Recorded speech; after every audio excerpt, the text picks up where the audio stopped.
Namaskar. First off, I want to delineate the protests happening across Punjab, Haryana border with the protests of farmers happening across Europe. The two are very different and they are not at all connected. Some people are connecting the dots. It is very, very incorrect. So I will tell you why that is. And I will also explain to you how deep state appears, because we are connecting the dots here in this presentation. It's a little bit of a detailed presentation. I would urge all of you to stay till the end, and also please like this video, and also if you have not subscribed, please do subscribe to our channel. So here we go. I'm going to start with a slide deck on what exactly is the deep state's intentions behind trying to create some sort of a food crisis. And as part of that, the conflict in Ukraine has only helped them. It has only made their hand stronger. Here we go. Can we have the slide deck, please? Europe's farm protests and deep state's agenda. Next.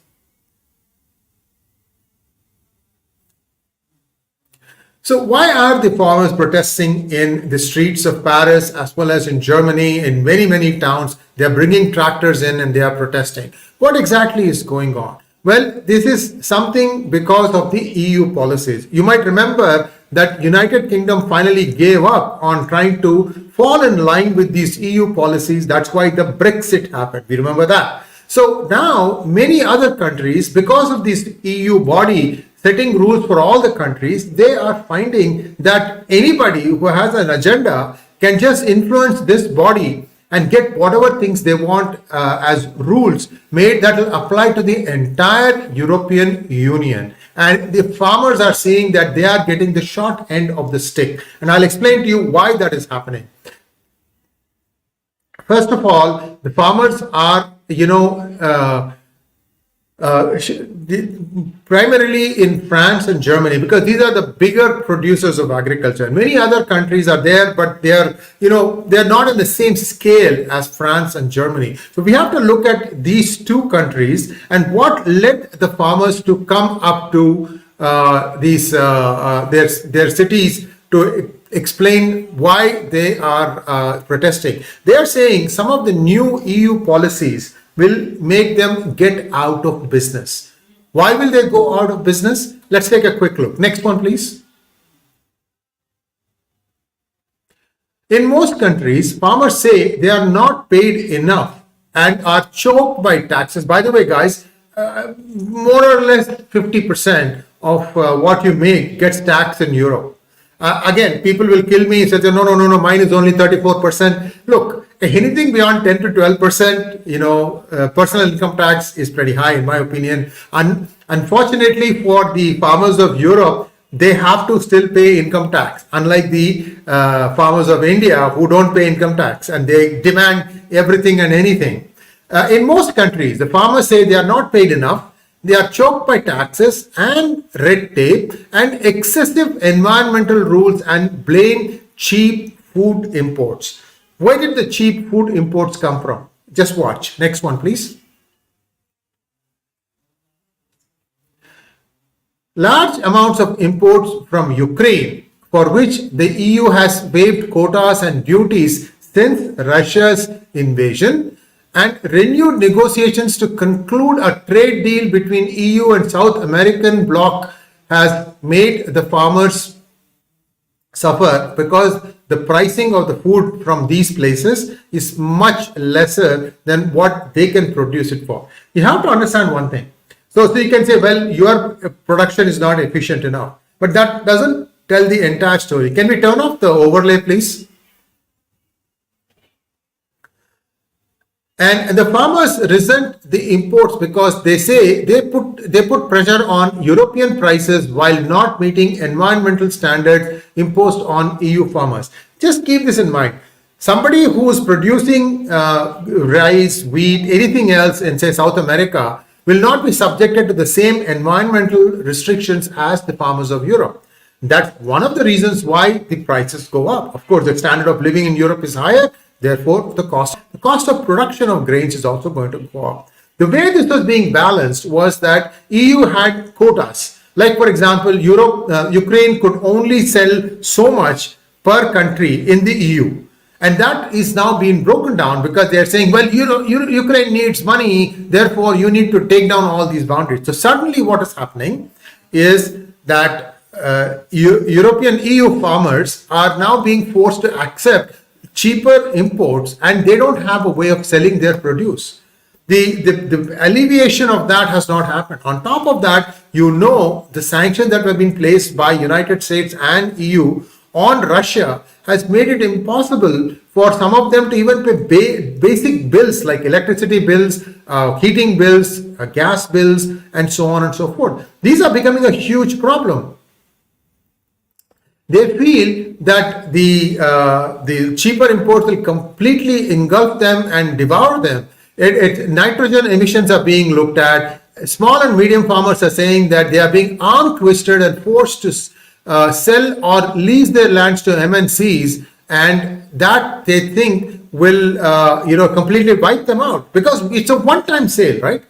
And if everybody is selling, the buyer is having the upper hand. He can dictate the price. So what the MNCs are doing as a group, and I'm going to tell you the details of who I think are part of this group, and how they are coming together to somehow force the production of grains, food across the world. I think there are some standouts, which is why these people don't want Modi or the BJP in power in 2024 onwards. They'll do everything that they possibly can get away with to destabilize the Modi regime from now until the elections. Slashing farm emissions critical to fighting climate change, says John Kerry. This one guy, I'm telling you, he's probably done more damage than many other countries put together. So you have, climate change. What is the climate change problem? Those who are having, chicken farms, beef farms, all these people are being asked to adhere to climatic requirements. And that means that they have to pay more. And also, they're being told day in and day out. And this is true though. Beef production creates a carbon emission far in excess of what fossil fuels do. This is the truth. So then what has to happen? The world community as a whole needs to move away from beef eating and go to other things like, for example, plant-based foods, or there are some people who are trying to chemically create something that is made out of edible food, but it tastes like beef, for example. So these are also going on, but it's going to take some time before that becomes mainstream. Next one, please.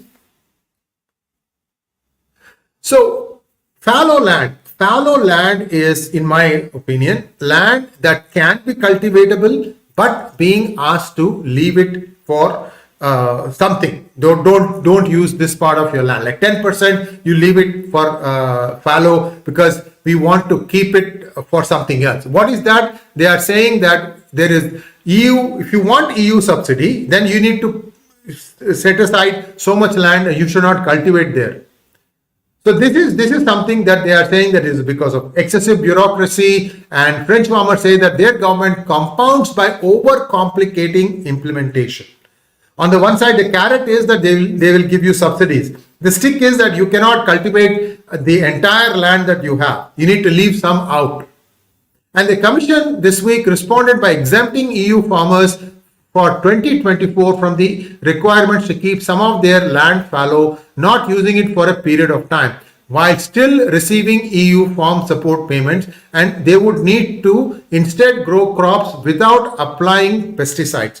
The pesticides thing is a problem. We agree, because that leads to cancer. You know how Punjab is now completely consumed by this problem, that 40% of the youth in Punjab have cancer. There may be some drug also related to it, but it has something to do with excessive pesticides being put to produce 3 crops a year, and also it has created other problems, like, for example, it has become carcinogenic. Next one, please. Impact of fuel costs. In Germany and France, the EU's biggest agricultural producers, farmers have railed against plans to end subsidies or tax breaks on agricultural diesel. So there is something that is set aside for agricultural diesel to power, for example, the tractors. They have subsidies, just like the Punjab farmers have. And for that, the Greek farmers, now they want to take out that subsidy, so that again will drive the cost. On the one side, the produce is not getting sold. On the other side, their input costs are going up. Why would you not be unhappy? Paris and Berlin have both relented on the pressure and rolled back on their plan. So at least they are continuing the agricultural diesel subsidies for now. Greek farmers are also up on arms about the tax on diesel. They want that to be reduced. So we'll see how it goes. But all these things are like kicking the can down the drain, down the road. What is really the solution? I've already told you. People have to start changing their food habits.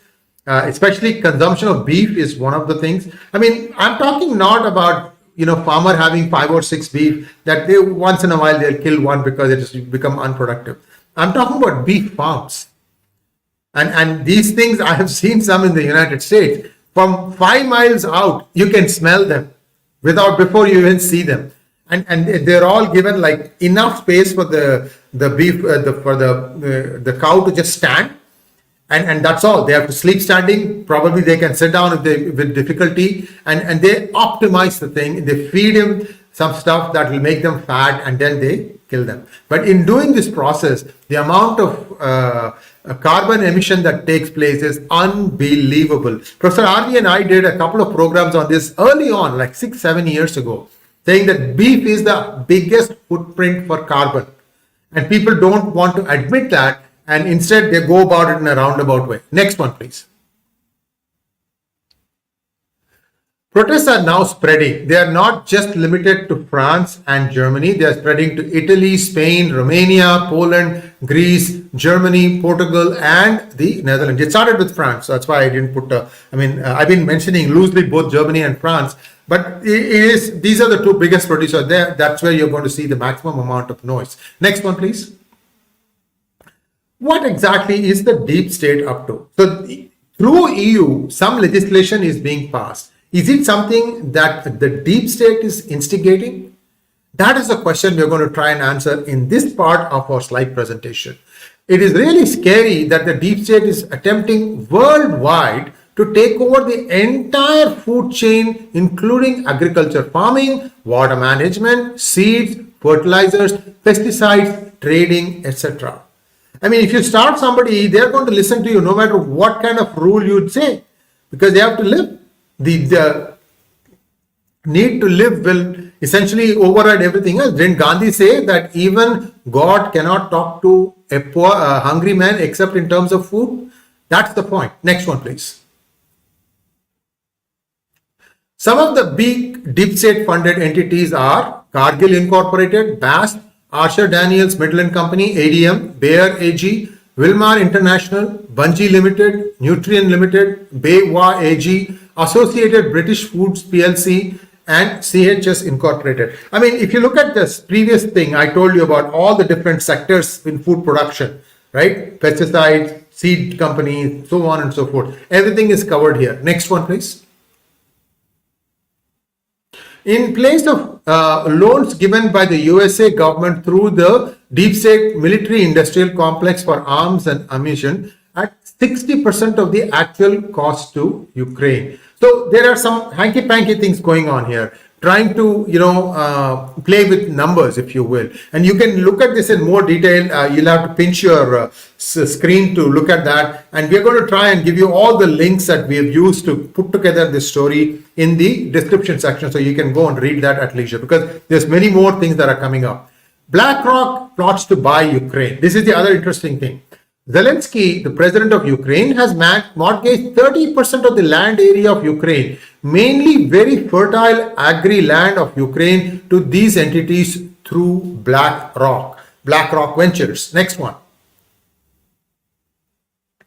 A report from the Wall Street Journal claimed BlackRock was one of the several major investment firms distorting the housing market. So this happened from the 2008 crisis, because you had a hairdresser having 5 homes.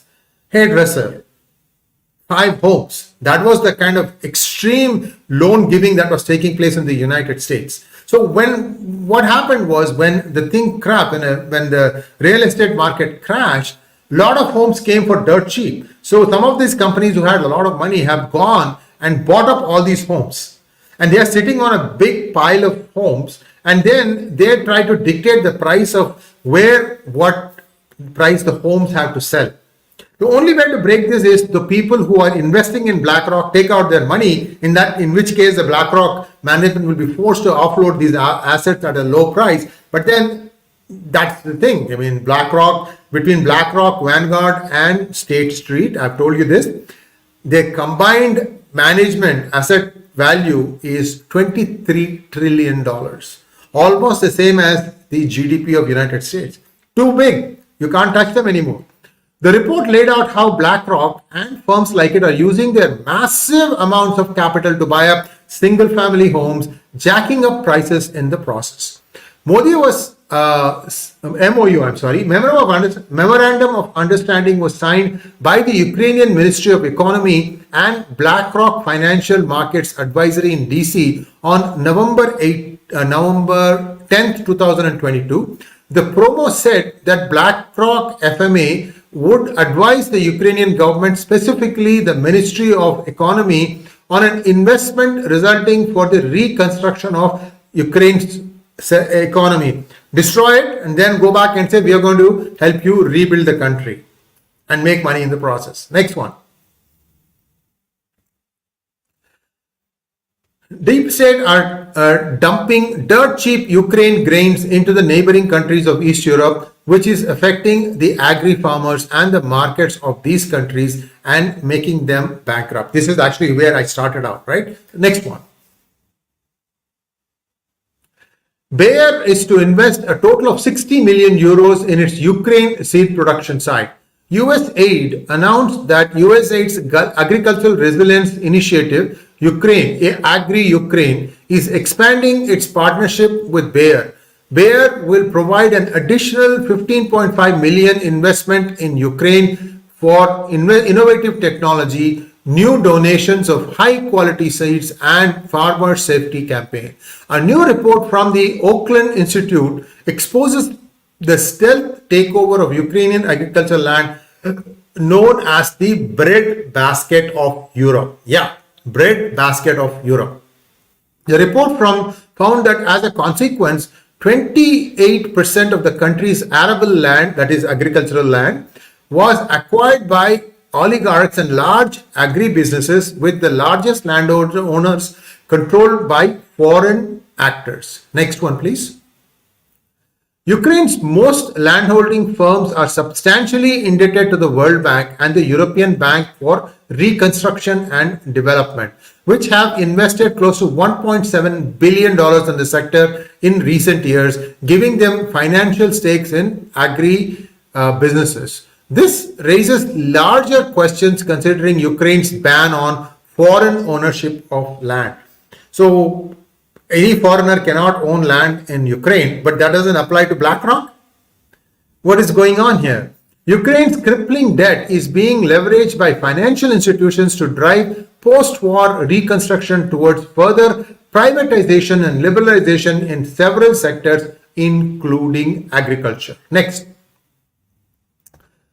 Why is Bill Gates buying a lot of land in especially the most fertile lands in the United States? Is he being backed by the deep state? See, this is the problem. Even George Soros, right? Soros is not putting his own money. He has become the face of some of these, regime changes, open societies, all that BS that goes along with that. Same way, Bill Gates, remember, he has been talking about how the population of the world is going beyond control, that something has to happen, and that's why COVID happened. Anyway, this is just one theory. Next one, please. Most fertile agricultural lands of Africa and South America too are being cornered by the deep state entities. They have not left any continent alone. Next one. Arab royals from Saudi, UAE, Qatar, etc. are also buying up huge agri land parcels in Africa. Well, this is just like, you have to follow the herd and at least try and reserve some space for themselves. Push comes to shove, at least they can rely on these lands to supply them grains. Next one, please. Indian investors buy farmlands in Africa. Did you know that Bharat, agricultural farmers from Bharat, especially from Punjab and Andhra, are the most favored buyers for the African countries as their conduct has been very ethical so far. Well, Indians know how to farm. In fact, there was a country called Ecuador which had invited Punjabi farmers to come and farm their land, and in exchange for that, Ecuador would always raise the issue of Khalistan. This happened in the 80s and 90s. I think now it's not as hot as it used to be. It used to be a real blow-hot relationship between Punjabis who wanted Khalistan and Ecuador. And I think it is believed that many of them have since migrated to Canada. Next one, please. Rumors say that Shashi Tharoor also has leased/bought more than 40,000 hectares in East Africa. And this individual hasn't even been in power for long, maybe 5-6 years. Anyway, that shows you how much money you can make if you are willing to be corrupt at the union ministry level. Next one. The earlier UPA government was forced to sign certain World Trade Organization documents which were detrimental to Bharat's interests. Nirmala Sitharaman, as Commerce Minister, diluted all those clauses, and Bharat is now almost out of trouble, still not fully out of trouble. Next one. Food security will be the buzzword across the world during the next few years. Foodflation will run amok worldwide due to the calculated moves by the deep state. Fortunately, we have a good government under the benevolent PM who is securing all the measures inside the country to avoid food inflation and food shortage. Next one. The recent launch of Bharat rice at rupees 29 per kg is the first salvo fired by the Modi government against the deep state. Let's hope that it doesn't get bought in volume and then get smuggled out of the country. Next one. Embargoes on wheat, sugar, potato and onion exports will be implemented soon to help Bharatiyas. Next. I think that's the end of the slide deck. So we have a lot to ponder over. Again, we are just connecting the dots here. No deep state is going to come out and say, yes, we are doing all these things and you can't do anything to stop us. They will do the same thing without saying it. That's how it goes usually. So thanks for listening to all this. Let's take a few questions now, please.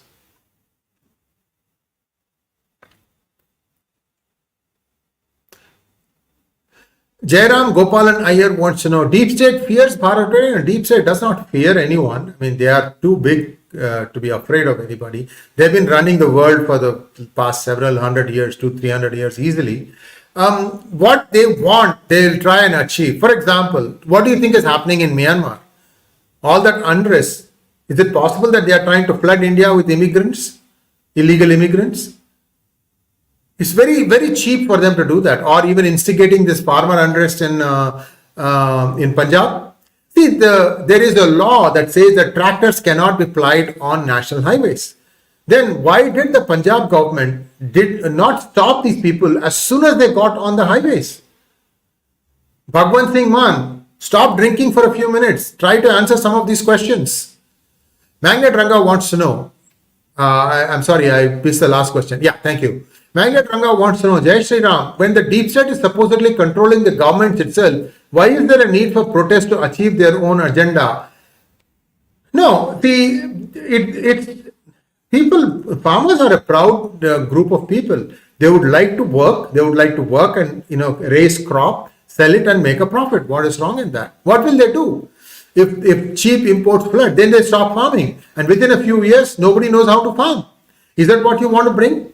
So these are all very deep-rooted ideas. I think things have to stop. And I'm hoping that the governments will see reason. Not all governments are completely sold. They do push back sometimes, but then there'll be regime changes, of course. These are all an ongoing process. Politicians need to be more morally strong, have to have a backbone, should not be corrupt, should have the public seva in mind. So a lot of things that need to happen, and that's not what a typical politician today is. Next one. Kaiser Soze wants to know, for a comprehensive overview of regime change toolkits developed by Deep State USA, please invite Mike Benz, Foundation for Freedom Online, to your show. Will do. Thank you. Next one. Romi Bhutani wants to know, Sirji, is there any study available on prop beef industry emissions restriction impact on the dairy industry? Dairy, I'm not sure there's a correlation. Beef industry itself is huge, and many of these cattle don't give milk. I mean, there may be some, but these are all just being reared just to be killed and produce to make beef out of their meat. Next one. Nitin Jain wants to know, sir, I have heard Bill Gates buying more and more land in US and recent agri-based protests. Is there any hidden agenda? I told you, right? He's as complicit in the deep state as this fellow, what's his name, George Soros. Next one, please. DM wants to know, how is wind energy or renewable energy shaping up across the world? This is a moving target. The best way to do this thing is to have good, robust, efficient nuclear energy. That is the safest. It doesn't endanger the environment, except for making sure that you know a way to dispose the fuel rods. Beyond that, there are not many challenges. Anything else, there's a percentage issue. How much percentage of energy conversion does each of these technologies, wind, for example, or solar energy, or any other thing? Hydroelectric is safe, but how much water do you need for that? So there is a challenge. There's a limit on how much you can use for to generate hydroelectric power. And if they are doing it, and it is happening, but it needs to be, more needs to be done. Next question, please. Kishore Vangal wants to know, can you name some of the Indian entities owned or controlled by the DS? We'll have to do a separate program on that, so watch out for that program. Next one, please. If rice is going to be 29 rupees per kg, with the cost of procurement or government going to be lower than that, or will government subsidize the rest from the fund? Think of it this way, Arvind. Now, 80 crore Indians are getting free rations, right? How do you wean them off of that? Tell me. They're getting free right now. So from free, isn't it better to have 29 rupees a kilo? That's what's going to happen. They'll say half free, half you can get it at 29 rupees. And then that half will become quarter free, 3/4 in the market. That is how you wean people off of these free subsidies. It's a very good idea if it can be put to work and implemented. And that's it for us today. Thanks for watching. Please like, share, and subscribe to our channel. Don't forget to click on the bell button for notifications. Namaskar.